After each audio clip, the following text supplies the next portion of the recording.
So I just want to start off by letting you guys know that this video was recorded while I'm on holiday, so if my audio sounds a little different, that's why. Cyberpunk 2077 was a mess upon its release in 2020. No way around it. It was buggy, glitchy, and a far cry from what was promised at the game's initial reveal in 2012. Back when the game released, you couldn't even open a social media app without being bombarded by clip compilations of characters T-posing, falling through the ground, hard crashes, and a litany of other massive glitches and performance issues.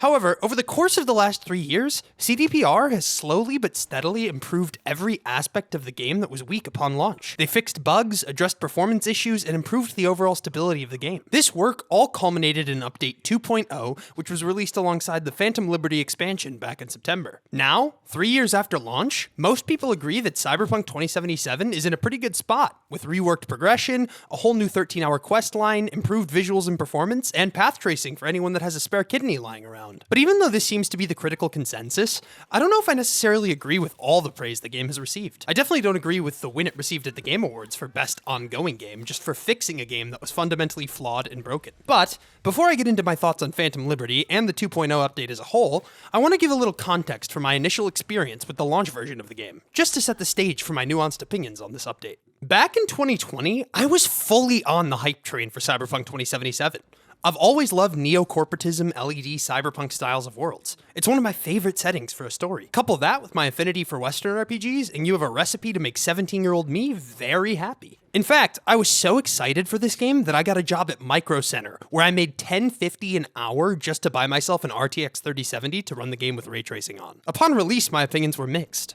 I was playing on PC, so I didn't experience many of the technical issues that others did. In fact, I experienced more technical issues playing the 2.0 version than I ever did playing the launch version, but more on that later. However, despite my relatively bug-free experience, I still didn't love the game. I really enjoyed a lot of the side content, particularly the Pan Am and Judy quest lines, but the main story just felt hollow to me. I respected a lot of the things it had to say about death and what terminal illness can do to someone's psyche and decision-making, but overall, the main questline felt a bit lackluster, particularly from a pacing and character standpoint. Aside from Johnny, many of the characters you interact with in the main questline are woefully uninteresting and one-note. Let's take Takamura. He had tons of style, but his motivations felt confusing and thin at best, and the character issues didn't stop there. I had so many grievances with the main story of the game that I didn't end up seeing the main quest all the way through, and spent 40 hours in Night City just doing side content. However, 3 years have passed, my media literacy skills are much more refined, and there's tons of new content and gameplay systems to interact with. So, how do I feel about Cyberpunk 2077 in its final state after finishing a playthrough? Well,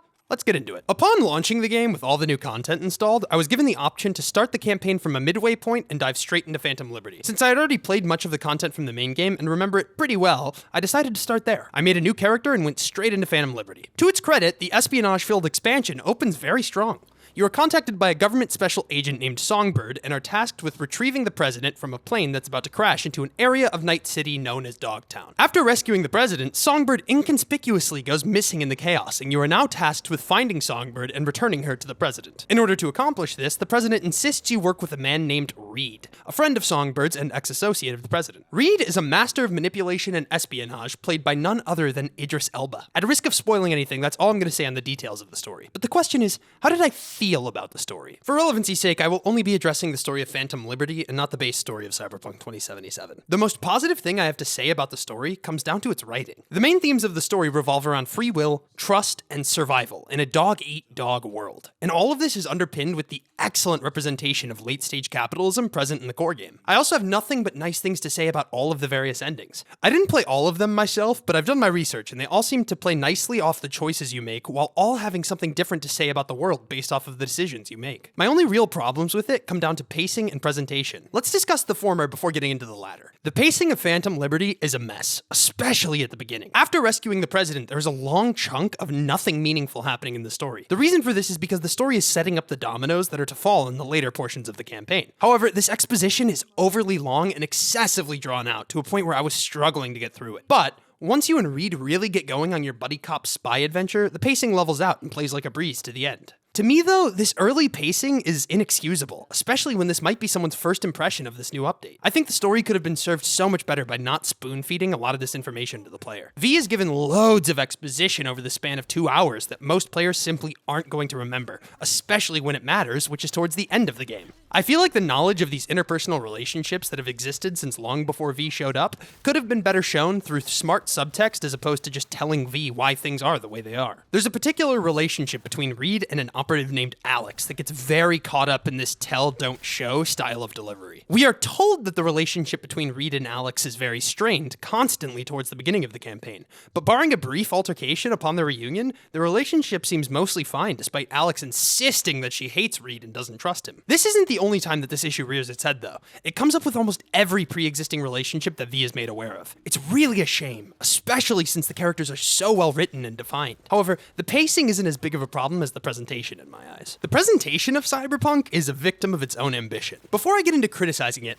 I want to give CDPR props for tackling RPG presentation that's this dynamic. The detail attempted in the facial animations of even the most menial NPCs is truly remarkable. However, I think it's a little too good. This may sound counterintuitive, but let me explain. While having conversations with NPCs, especially in the main story, you are often placed into these close-quarter situations while conversing. The problem comes in with the textures. A lot of the animations and lip-syncing are so accurate and real feeling that when the faces are low texture or the lighting is even a little off, a level of uncanny valley is introduced and sort of pulls me out of the whole thing. This happened regardless of my graphical setup. It made it hard for me to focus on the contents of these interactions because I was constantly fiddling with graphic settings trying to ease the uncanniness as much as possible. This is a curse of PC gaming, and I understand that, but never have I been so pulled out of a game because of its attempted realism. The best way I can describe how this made me feel is to use an example. Whenever Luke Skywalker appears in a modern piece of Star Wars content, he's played by Mark Hamill. But instead of de-aging Hamill with prosthetics, they use CGI. This leads to a feeling of uncomfortability and a general feeling that something feels off, but you just can't quite put your finger on it. This is how I feel when I partake in almost any conversation in Cyberpunk 2077, though I will note it's a far more noticeable issue when in outdoor environments. I'll try to put some gameplay on the screen to show what I mean, but it just feels off. Earlier this year when Starfield was released, it got a lot of shit for its presentation, specifically in these one-on-one conversations that I'm describing. However, in my opinion, while visually less impressive and boundary pushing, the presentation of Starfield makes it easier for me to dive into the contents of what's being said, which to me is the most important aspect of a role-playing game. This is different for everyone and really comes down to personal preference, but for me as a player, it's just easier to immerse myself into the storytelling when I'm not constantly getting distracted by weird lighting and textures feeling off. I will say this before I move on though. I'm very happy CDPR went with this style of presentation because it pushes the industry forward. Even if they didn't knock it out of the park this go around, these stepping stones are necessary on the path to eliminating this uncanny valley effect entirely. So while I prefer the visual presentation of Starfield today, I look forward to a future where I can have the consistency of something like Starfield, but the overall presentation stylings that feel more real and human that CDPR did here. Also, I'm not trying to compare Starfield and Cyberpunk necessarily, it's just another Western RPG that came out this year that had presentation that I just preferred. These presentation issues in storytelling thankfully don't affect the presentation of the world. Night City is just as much of a character in Cyberpunk as V, Jackie, Johnny, or anyone else in the plot. Night City is one of those few video game worlds that really feels like a character. The city has secrets, and it's been alive for far longer than anyone else in this story, and some of the most fun I've had in Cyberpunk came from uncovering those secrets. There's a particular side quest that was present in the base game, but it really emphasizes what I'm talking about here. When walking through Jig Jig Street, one of the major locations in Cyberpunk, you get a quest that involves Johnny Silverhand's past. The quest lasts no more than 10 minutes and involves you going through Johnny's past and trying to relive his glory days. The quest ends with Johnny saying some of the most impactful sentiments I've ever heard about the meaning of life and how it relates to life in a neo-dystopian setting. It's poignant, thoughtful, and smart, and that was just a random quest I discovered while walking through the city. Stuff like that is baked into every corner of this world and really makes it feel lived in and real. What felt less real was some of the voice acting. The voice acting in Phantom Liberty is mixed. Let's start with the good. Keanu Reeves fucking owns the role of Johnny Silverhand. In the base game, I wasn't sure exactly how I felt about some of his line delivery, but all the new Johnny content is golden. If you're a fan of Keanu, you're gonna love him even more here. Minji Chang crushes it as Songbird as well. Songbird is a very morally gray character, and I think Chang brings a certain element of humanity to the role that isn't necessarily on the page, but is necessary to the player's relationship with the character. I fundamentally don't think I would have perceived the character of Songbird as positively if it weren't for Chang's performance. It really elevates the character, and that's what good voice acting does. Now, I'm gonna get into the hottest take I've had on this channel so far. Idris Elba in Phantom Liberty is just not that good. He isn't. I'm sorry to disappoint anyone who loves him in this game, but I just did not vibe with the performance. His character is awesome. The character of Reed on the page is a really dope spy guy who does a really dope spy shit with a really dope spy tech. However, Elba's performance doesn't nail the suaveness of the character, which is surprising considering I think Elba has done this wonderfully in the past. I've been a fan of Idris Elba since Luther, and he's one of my favorite actors working today, but I just didn't love him in this game. A lot of his line delivery feels very stale and bland and doesn't line up with the emotional stakes of the story. This is especially apparent towards the end of the campaign when tensions begin to run high. There's a particular monologue towards the end of the game that just really fell flat, and it hurt because the writing of the monologue was actually quite good. Don't know what exact point I fucked up. The end result's that now we're here while she could die. I just pray that she's the one we're saving. The Somi I knew, and not some... I loved the words, I just didn't love how they were said. Another low note of the ensemble is Kay Bess, who plays President Myers. While not bad, I feel like the performance was very one note. I guess that's sort of expected from the president, but even when her life is in danger, she is fully calm and collected. I feel like from the text alone, there's a bit more room for exploration of emotional highs and lows that were just left on the table by Bess. I don't want to end on a negative note though, so I want to give a shout out to Alex Jordan, who plays a fixer in Dogtown named Mr. Hands. This dude's voice is bone-chilling and brings such a nice playful nature to a character who, I believe, was written to be menacing and a bit scary at times. However, Jordan understood the assignment, but really elevated the role from generic Night City fixer to guy who's the smartest one in the room and knows it. His delivery is cold, calm, cool, and collected, and really adds some flair and gravitas to a character who would otherwise be lacking. Something else with flair and gravitas is the visual presentation of the game. For reference, I played the game on two different GPUs, an RTX 3070 and an RX 6950 XT.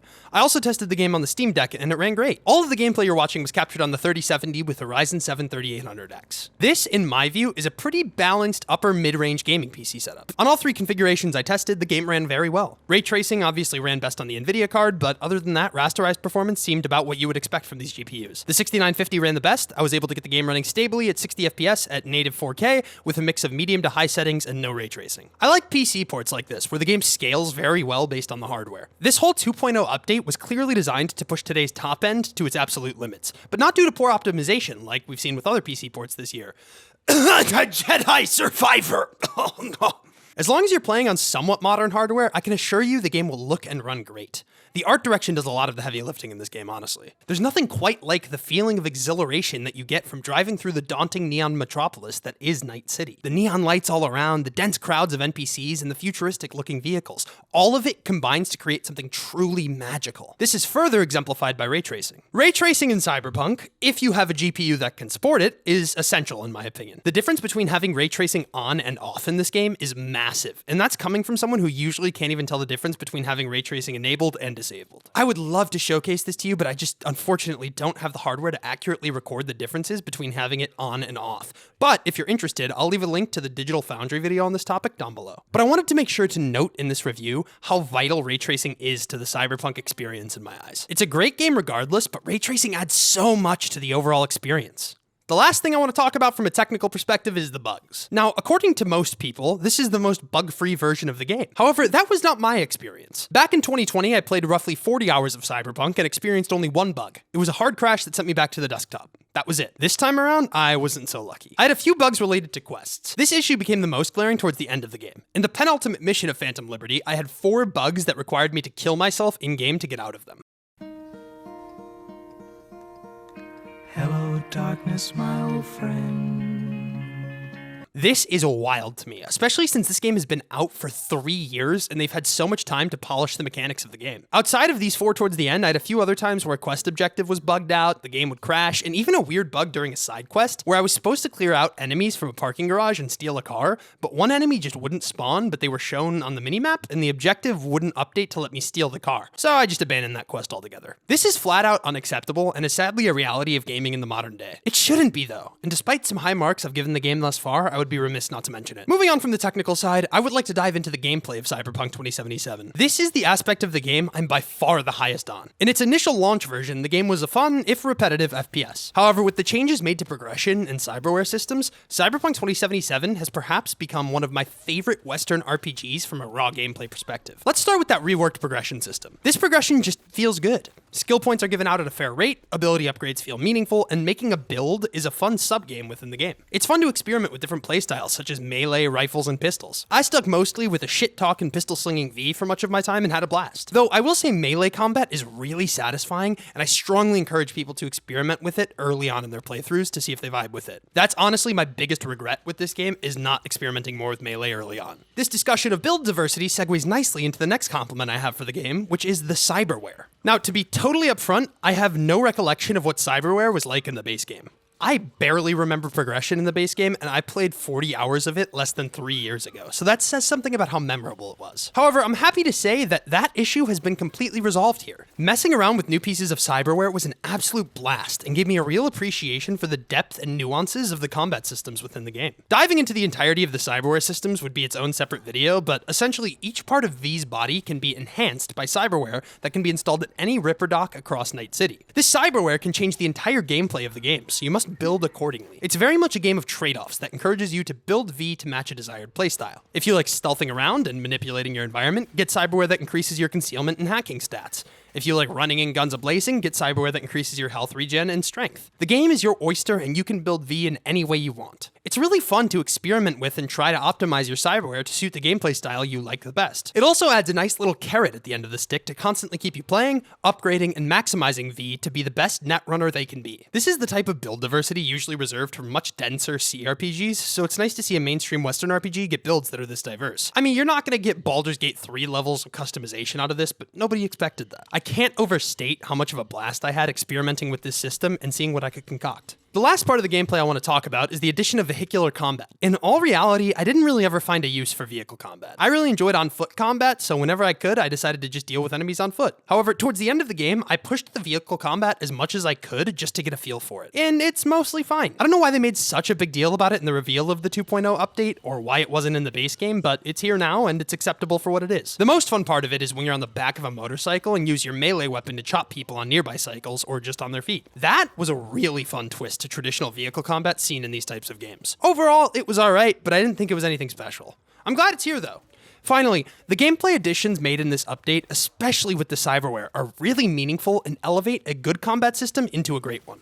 It's less of a looter-shooter wannabe now, and more of a thoughtful and deep, if not dense, Western RPG gameplay gallery. The last thing I want to talk about before we wrap this thing up is the quest design. From a design perspective, Cyberpunk 2077 has some of the most varied mission designs I've ever seen in a Western RPG, ever. The main quests in this game put the ones from Starfield to shame just from a design perspective. There are so many ways to tackle quest objectives in this game that it almost feels like an immersive sim at points. Almost every major combat encounter in a main mission gives you a variety of ways to handle it. If you want to pick off your foes one at a time, you can do that. If you want to go in loud and murder everyone in sight, you can do that. Or you can often sneak around the environments without ever letting the enemy know you're there. This is cool and really goes a long way in making V a manifestation of yourself in this crazy cyberscape. I loved the gunplay in this game, so I often just went in with a trigger-happy demeanor. But every time I decided to take a step back and proceed more cautiously, I was rewarded for it. But the key is to reward the player for their playstyle without punishing them for it. Often you'll see games that say, you can play it however you want, but they clearly have a way that the game was designed to be played. I would say Ubisoft's games are a good example of this. In Far Cry, you can go in stealthily, but it's far more efficient to just go into an enemy encampment and blow everyone up. The same is true, but in reverse for Assassin's Creed. It's rare that a game strikes the balance of player freedom of expression so perfectly, but I'm happy to say that Cyberpunk 2077, with the new updates to cyberware, really does find that blissful medium. Overall, though I am mixed on certain aspects of the game, such as the pacing and presentation of the story, Cyberpunk 2077 and its expansion, Phantom Liberty, have some of the best mechanics and writing in the business. This is a top-shelf, full-on Western RPG heater and should be played by everyone that has an affinity for the genre. Though, I must say that is if you have a high tolerance for bugs, glitches, and hitches. I am someone who's not usually very sensitive to these things, but when I have 4 game-breaking, progression-blocking bugs in one mission, I'm gonna get a bit annoyed. I know I'm in the minority here, but it really did put a damper on my enjoyment of the game, especially in such a climactic point of the narrative. However, that narrative was interesting and poignant enough to get me to stick with it regardless of technical issues and some gripes with voice acting. I think that really goes to show just how good the writing, characters, narrative, and world of Cyberpunk really are. Particularly the expansion questline is really something special, and it makes you grapple with the weight of the decisions you make. It feels like, with the addition of Phantom Liberty, Cyberpunk now is the game that it always was supposed to be.